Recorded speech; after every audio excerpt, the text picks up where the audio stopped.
Hi there, I'm Cheryl from AIW. Welcome to my channel.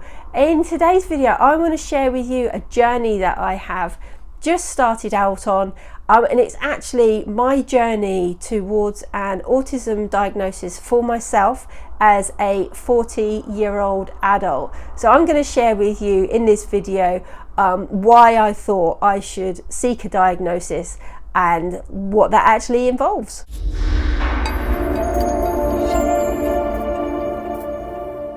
Hey, welcome back. Thank you for joining me. So I wanted to share with you why I have decided that perhaps I should seek an autism diagnosis for myself as an adult. So I've now got teenagers, and I have noticed that a lot of the behaviours that my teenagers are now displaying, I can really relate with from my own teenage years. And it really got me thinking, is there more going on with myself that I didn't realise? Have I been successfully masking for the past 40 years something that actually means I'm wired very differently, just like my teenagers? So the things that when I think about back to my childhood, that I can think possibly quite different, and when I've spoken to other adults, they kind of laugh and be like, oh dear, but at the time I just thought it was normal. So for example, friendships, I've always struggled with friendships. Now, one of the reasons that this didn't really seem a big issue is the fact that I was an only child, so being around other children was never something that I was comfortable with or used to. I liked being with people, didn't bother me. But it wasn't something that I actively saw a lot of. I also went to 4 different first schools, so making friendships was always actually an issue there as well, because I'd just establish who I was and then I would change schools for various reasons. I think we moved house, and my first school apparently I didn't like. Again, I don't know why I didn't like, but I didn't settle there, so I was moved to a different school. Anyway, 4 first schools within the first 4 years of school, so I'd never had those long-term friendships that a lot of other people do. When I think back now to how I played, I did do a lot of the typical playing schools, reenacting my day, and even with Cindy I would reenact films. Now I remember the film Look Who's Talking. I knew every word of that film, and I would reenact that with my Cindy's, the whole film from beginning to end. That's what the game involved. Looking back now, I think, yeah, that's probably a bit weird. So that's just another thing that makes me think, maybe.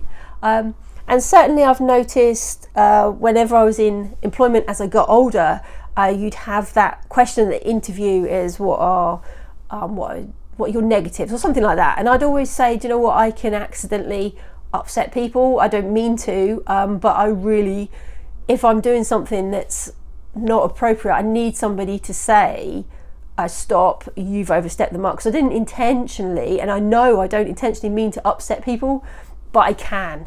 And that's something I've always mentioned at a job interview as my weakness, is the fact that if I'm doing something you don't like, you need to tell me to my face, because I will not pick up a hint. Be brutally honest with me. And again, that flips back to, I am often told that I'm too blunt, I can come across as rude, because I'll just say it like it is. I'm a very Marmite person. You either like me or you don't, and it doesn't bother me in between. Certainly as I've got older in my adult life, I've put a lot of my struggles down to the fact that I'm dyslexic, and that's why I struggle to stay focused, retain information. I'm terribly unorganised. I've always put that down to my dyslexia, but I'm now starting to think, now that I can see with my own children, there's some like obsessions of friendships and things like that. And I did the exact same thing, literalness. If somebody said to me they were going to phone, I wouldn't leave the house. I would stay and wait by the phone just in case that person phoned. So again, I can now see that literalness of the conversation. Social chit chat is my idea of hell. I've tried a couple of networking events from a business point of view, because again, we're told it's really good to network, you should network with people. It's awful. I hated it. The only bit I'm actually good at is when you stand up and you talk about what you do. I'm really good at that. I can stand up and I can chat about what I do, but having to stand there at the side and make conversation with strangers about their business and what they do, it's so hard. It's really horrible. I don't like it. So yeah, I'm not a networker, but I know I'm not the only person who's not a networker. So anyway, so that's why I thought maybe I should just go and check it out. And part of it, I thought it would be quite an interesting process anyway to find out. As an adult, just like I knew there was something not quite right with my children, and I really had to fight for their autism diagnosis because mum knows best. So is it now a case of, as an adult, can I tell, do I know that actually I am experiencing things very different to other people? We'll discover together. Am I autistic? Am I just quirky? Am I just, the struggles, are they down to my dyslexia?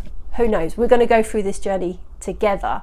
I was purposely putting in some things there because watching other YouTube videos, I say that's the thing to do. I have resisted the urge to go, what's up you guys?